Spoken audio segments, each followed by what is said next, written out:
Hello dear students, in this video we are going to discuss topic computer memory and software of Unit 1 Introduction to Computer System in the subject Informatics Practices for Class 11.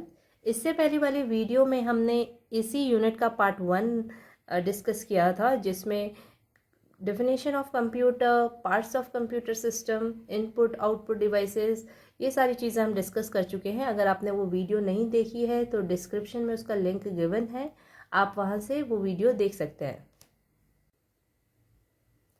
First we are taking the topic computer memory. As we all know that computer needs a memory to store data and instructions for its processing.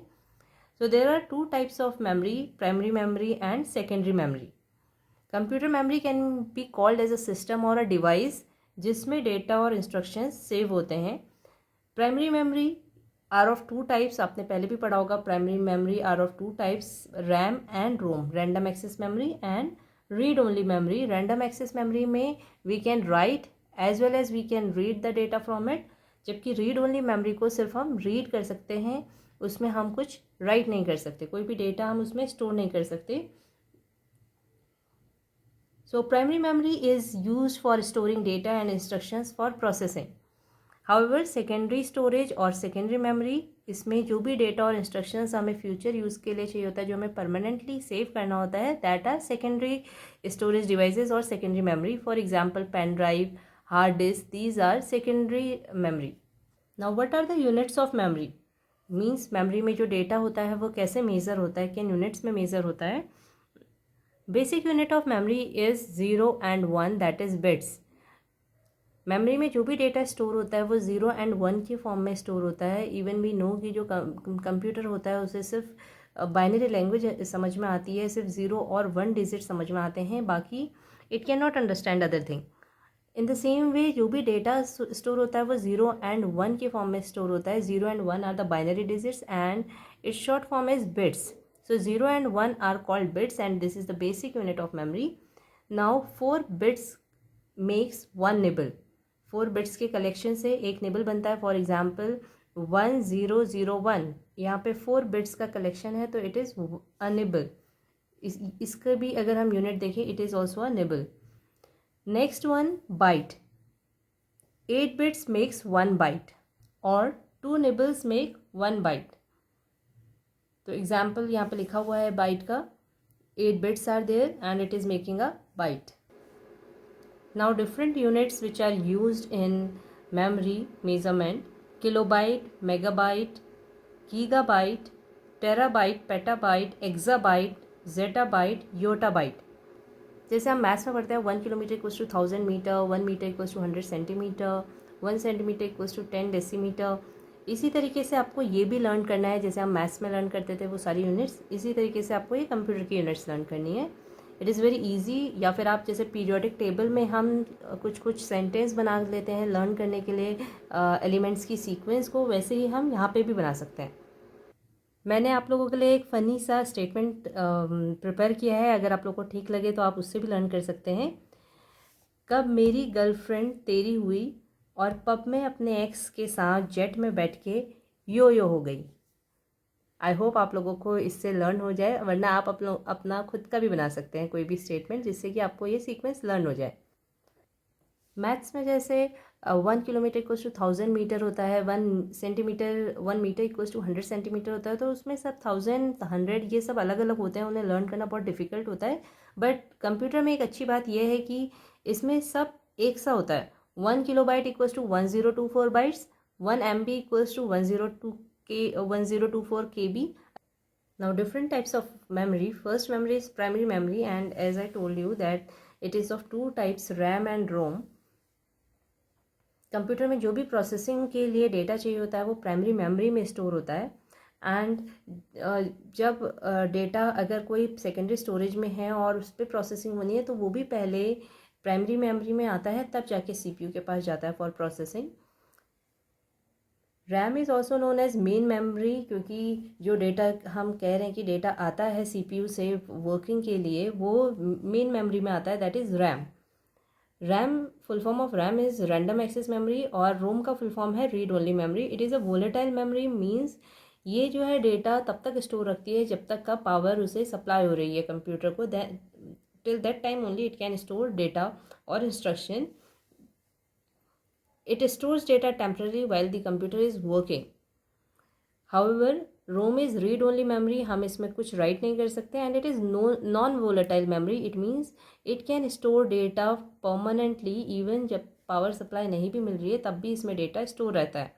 So it is used for storing the content which are rarely changed. जिस content में कुछ change नहीं होना है, that content is stored in ROM. For example, operating system of a computer is stored in ROM. और जब computer start होता है तो जो भी प्रोग्राम्स रोम में होते हैं वो सारे जो कंप्यूटर को स्टार्ट करने में जो प्रोग्राम्स चाहिए वो रोम से उठ के रैम में आते हैं. Second type of memory is cache memory. It is a very high speed memory. It is placed between CPU and primary memory. As I told you कि जो भी डेटा CPU को चाहिए होता है वो मेन मेमोरी से आता है, that is primary memory, RAM से उठ के आता है. तो इसमें क्या होता है, बहुत टाइम लग जाता है. CPU की स्पीड बहुत ज़्यादा होती है और रैम की स्पीड इतनी ज़्यादा नहीं होती एज़ कंपैरिजन टू CPU. तो CPU को वेट करना पड़ता है फॉर द डेटा. तो उसके लिए ऑप्शन है कैशे मेमोरी की जब भी जो फ्रीक्वेंटली एक्सेस्ड डेटा है, जो भी CPU को बार बार डेटा चाहिए हो रहा होता है, वो कैशे मेमोरी में रख दिया जाता है जिससे कि उसको मेन मेमोरी से ना लेना पड़े, वो कैश मेमोरी से ले ले ईजीली.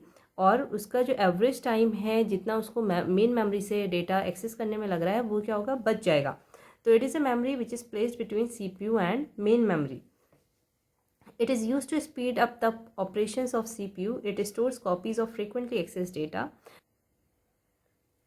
तो अब CPU का क्या काम होता है कि जब भी उसे कोई डेटा चाहिए तो वो पहले कैश मेमोरी में चेक करता है कि कैश मेमोरी में अगर वो डेटा है तो वो वहाँ से एक्सेस करता है, otherwise then in primary memory. तो वो पहले कैश मेमोरी को लुक करता है कि if the data is present there, और otherwise it will access that data from the primary memory.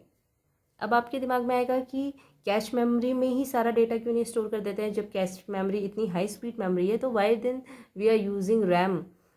But cache memory के साथ ये लिमिटेशन है कि इट इज़ वेरी कॉस्टली. तो हम बहुत ज़्यादा अमाउंट की कैश मेमोरी अपने कंप्यूटर में नहीं यूज़ कर सकते. It is expensive in comparison with RAM. तो इसलिए कैश मेमोरी लिमिटेड होती है और रैम ज़्यादा होती है. तो ज़्यादा इंस्ट्रक्शंस हम रैम में रखते हैं और जो बहुत ज़्यादा बार CPU को चाहिए, बार बार चाहिए, वो डेटा कैश मेमोरी में सेव करते हैं. Now the third type is secondary memory. It stores data and instructions for future use. And if you will compare it with main memory तो उसकी स्पीड जो है स्लो है, क्योंकि इसमें डेटा डायरेक्टली CPU एक्सेस नहीं कर सकता. पहले सेकेंडरी स्टोरेज डिवाइसेस से या सेकेंडरी मेमोरी से डेटा जो है मेन मेमोरी में जाता है. अगर CPU को वो डेटा चाहिए जो सेकेंडरी मेमोरी में है तो वो पहले मेन मेमोरी में जाएगा, उसके बाद ही CPU उसे एक्सेस कर सकता है. That's why it is slower but cheaper than main memory. And one more advantage is it is having larger storage capacity. अगर हम मेन मेमोरी और सेकेंडरी मेमोरी को कंपेयर करें तो इसकी स्टोरेज कैपेसिटी ज़्यादा होती है. And it is non volatile memory. It means कि इसमें जो डेटा है वो कंप्यूटर अगर स्विच ऑफ भी हो जाए तब भी डेटा सेव रहता है. Examples of secondary memory are CD, that is compact disc, DVD, digital versatile disc, HDD, hard disk drive, and SSD, solid state drive. Next topic, actions for processing data. Data को process करने के लिए हमें क्या क्या चीज़ें करनी होती है. सबसे पहले हमें डेटा कैप्चर करना है. It means we have to give input data in the computer for processing by using input devices. तो आप इसमें सारे इनपुट डिवाइसेस मेंशन कर सकते हैं कि आप क्या क्या इनपुट डिवाइसेस यूज़ करते हैं for capturing data. For example we are using barcode readers in the shopping malls for capturing the record of the or data of the product. Next is data storage. Data storage भी हमें processing के लिए चाहिए होता है, क्योंकि पहले हमें data store करना है तभी जाके CPU उसे access करेगा for processing. अब data store करना सबसे ज़्यादा challenging है because nowadays data is increasing day by day. हम अगर अपने ही मोबाइल फ़ोन को देखें तो उसमें इतना डेटा है, और फिर अगर हम उसे लैपटॉप में ट्रांसफ़र करते हैं, हार्ड डिस्क में ट्रांसफ़र करते हैं, still there are so many videos, there are so many files, images, कि हमारी जो भी डिस्क ड्राइव्स होती हैं वो सब फुल हो जाती हैं. Then even we are using Google drive, sky drives, we are using cloud storage. तब भी उसके बाद भी कभी कभी हमें ये फील होता है कि जो डेटा स्टोरेज है वो कम होता जा रहा है। तो nowadays there are data servers which are maintaining our data। तो नेक्स्ट जो चैलेंज है वो डेटा स्टोरेज है। After that data retrieval, once we have stored our data, अब उसे हमें कभी एक्सेस करना है अकॉर्डिंग टू सम क्राइटेरिया, तो हम कैसे एक्सेस करेंगे। फॉर एग्जाम्पल हमने अपने स्कूल का सारा डेटा सेव कर लिया, सारे स्टूडेंट्स का नेम सेव कर लिया है, but now we have to see कि क्लास 11th के स्टूडेंट्स जिन्होंने सिर्फ आईपी ली है वो कौन कौन है, हमें उनके नेम चाहिए। Now we have to retrieve the data according to some condition. तो ये भी बहुत बड़ा टास्क है। तो प्रोसेस करने के लिए the next action is data retrieval. तो सबसे पहले डेटा को कैप्चर करना है, उसके बाद उसे स्टोर करना है फॉर प्रोसेसिंग, और फिर जब डेटा रिट्रीव करना है तो वो कैसे रिट्रीव करना है from the database, it is the third action. Data deletion and data recovery, these are threats, these are concern related to the data. First one is data deletion. Data can be deleted from our computer systems due to malfunctioning or crash down of the devices, or by mistake we can erase it. Third is hackers or malicious software like viruses, Trojan horse, these can erase our data.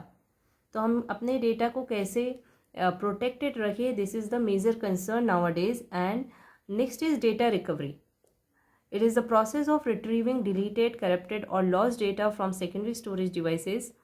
अगर कोई data by mistake delete हो जाता है या device आपका corrupt हो गया है, क्रैश डाउन हो गया है, उसके बाद आप डेटा कैसे रिकवर करोगे।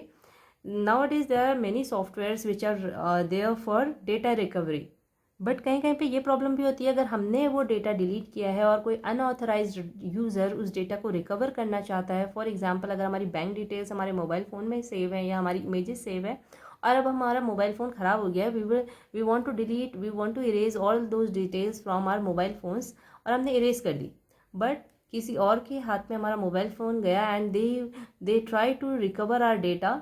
तो अगर उन्होंने रिकवर कर लिया then it will be a threat for us. तो ये ना हो सके, इसके लिए क्या हो सकता है कि we can put password, we can do authorization of our devices by putting user name and password in it. Next topic is software. It is a collection of programs that makes hardware functional to complete the desired task. For example अगर हमें computer के through painting करनी है then we need some set of programs which will be use for drawing some image, so that is a software. It also acts as an interface between user and hardware. बिना software के hardware कोई use का नहीं है। अगर हमें hardware को use करना है then we should have software inside the hardware, inside the computer system. For example MS Paint. MS Paint is an example of software. MS Word, operating system, ये सब जो भी है ये सारे एग्जाम्पल है सॉफ्टवेयर के। Software is of two types, system software and application software. System softwares are used by the system. System को अपनी वर्किंग के लिए, यानी कि कंप्यूटर सिस्टम को अपनी वर्किंग के लिए जो सॉफ्टवेयर चाहिए that is system software. Application softwares are used by the users, यानी कि हमें कंप्यूटर में वर्क करने के लिए जो सॉफ्टवेयर चाहिए those are application softwares. First type, system software. It is a set of programs that controls and manages of computer hardware. It manages all the operations of computer hardware like input, output, processing. ये सारी चीज़ें system software handle करता है and it provide platforms for other softwares like application software को platform उनको run करने के लिए system software help करता है and its examples are operating system utilities and device drivers. Now we are going to study operating system, system utilities and device drivers in detail. So the first one is operating system. Actually it is the manager of the computer system. It manages everything in the computer. It manages input output devices, it manages memory, it manages processes. It acts as an interface between computer hardware and the users. Types of operating system are CUI, that is character user interface. It means ऐसे operating system जिसमें सारा working जो भी है characters type करके होता है। For example DOS is an operating system जिसमें हमें जो भी कुछ इंस्ट्रक्शंस देने होते थे वो हम कैरेक्टर के फॉर्म में देते थे। Nowadays we are using another type of operating system, that is graphical user interface operating system, जैसे कि Windows. In that we give instructions by clicking on the icons. जो भी चीज़ें हैं वो इमेज के फॉर्म में, आइकन्स के फॉर्म में, बटन्स के फॉर्म में हैं. Examples of operating system are Linux, Unix, DOS, Windows 10. Windows के सारे वर्जन्स आप इसमें लिख सकते हैं एग्जाम्पल्स में. और भी बाकी जो भी ऑपरेटिंग सिस्टम्स हैं वो भी आप इसमें मेंशन कर सकते हैं. System utilities are the softwares which are used for maintenance and configuration of computer system. Computer system की वर्किंग को इंक्रीज इन्हांस करने के लिए सिस्टम यूटिलिटीज़ यूज़ होती हैं. And examples are antivirus software. आप इन सारे एग्जांपल्स को एक्सप्लेन कर सकते हैं अपने आंसर को एलाबोरेट करने के लिए. Antivirus software is used for protecting our computer from virus attacks. Next is disk cleanup tool. It is used for removing the unnecessary files from our computer. Next is disk compression software. इस utility के through हम एक given size की disc में ज़्यादा data store कर सकते हैं. जैसे कि इसके नेम में ही है disk compression. Compress it means it is compressing the data so that more data can be stored on a disk. Next is defragmentation tool. इस टूल के थ्रू जो भी फाइल्स है डिस्क में वो प्रॉपरली ऑर्गेनाइज हो जाती हैं जिससे कि ईजिली उन्हें हम कभी भी एक्सेस कर सके. Device drivers. It ensures proper functioning of a device. तो डिवाइस प्रॉपरली फंक्शन कर रहा है या नहीं कर रहा है, वर्क कर रहा है या नहीं कर रहा है, ये देखना डिवाइस ड्राइवर्स का काम होता है. आपने भी देखा होगा जब आप कीबोर्ड या माउस कुछ भी आप प्लग करते हो, प्लग इन करते हो अपने कंप्यूटर के साथ, तो वहाँ पे आता है इंस्टॉलिंग द ड्राइवर्स. और जब इंस्टॉल हो जाता है तो it is ready to use ऐसे करके कुछ मैसेज आता है आपके कंप्यूटर स्क्रीन पे. Operating system manages all the working of the computer devices, input output devices. But इतनी सारे डिवाइसेस है और इनकी इतनी डाइवर्सिटी है, इतने अलग अलग कैरेक्टरिस्टिक है हर कंप्यूटर डिवाइस के. तो ये सारी चीज़ें अकेले ऑपरेटिंग सिस्टम के बस का नहीं है कि वो ये सारी चीज़ें संभाल सके. तो डिवाइस ड्राइवर जो है एक इंटरफेस की तरह वर्क करता है between these devices and operating system. तो अगर डिवाइस में कोई भी प्रॉब्लम आती है तो डिवाइस ड्राइवर एक मैसेज सेंड करता है ऑपरेटिंग सिस्टम को that there is some problem with this device. For example, drivers for printers, pen drives, camera, even for every device nowadays there are device drivers needed. Next type of software is application software. As I told you that application software is a software that helps people to perform a task. ये users के लिए होते हैं software. For example, MS Word, MS Paint, these all are application softwares. Types of application software are general purpose software and customized softwares. General purpose software can be used by any user for completing any task. For example, MS Word is a general purpose software. कोई भी user उसे use कर सकता है अपने task को complete करने के लिए. Similarly, if you will talk about Zoom is also a general purpose software. Next is customized software. Customized जो वर्ड है वो कस्टमर से बना है. अगर एक कस्टमर के लिए सॉफ्टवेयर को बनाया गया है, उसको उसमें कुछ चेंजेस किए गए हैं, एक किसी पर्टिकुलर कस्टमर के अकॉर्डिंग कोई सॉफ्टवेयर बनाया जाता है, then it is a customize software. For example, अगर हम देखेंगे कि स्कूल की जो वेबसाइट होती है या स्कूल मैनेजमेंट जो सॉफ्टवेयर्स होते हैं, those are customized softwares. Now the last topic is proprietary software and free and open source software. Proprietary softwares are those softwares which needs to be purchased from the vendor who has its copyright. तो जिसके पास इन softwares का copyright होता है, हम उनको कुछ money दे के, जो भी उनके चार्जेस होते हैं वो पे करके उनको उन सॉफ्टवेयर्स को ख़रीदते हैं. तो ये सॉफ्टवेयर जो है ये बिना लाइसेंस की के, हम इनकी लाइसेंस की परचेस किए बिना हम इन्हें यूज़ नहीं कर सकते. And example of such softwares are Microsoft Office, Microsoft Windows 10 और भी Windows की बाकी versions. Next, free and open source softwares. These softwares can be used free of cost. इसमें हमें कुछ पे नहीं करना पड़ता, हम सीधे ये इंटरनेट पे अवेलेबल होते हैं. We can download and install them and we can use them. Even इनका source code भी अवेलेबल होता है, so that the one who is having knowledge of programming they can make some changes in the source code जिससे कि उस software को improve कर सकें या फिर अपने अकॉर्डिंग कस्टमाइज़ करके भी people can use. Example of such softwares are Python, open office, Libre office, ऐसे बहुत सारे सॉफ्टवेयर्स है। Even Linux operating system is also a free and open source softwares. तो आजकल free and open source software जो है बहुत popular है। यूनिट 1 यहीं पे कंप्लीट होती है। Now unit 2 we will start soon. Thank you for watching this video.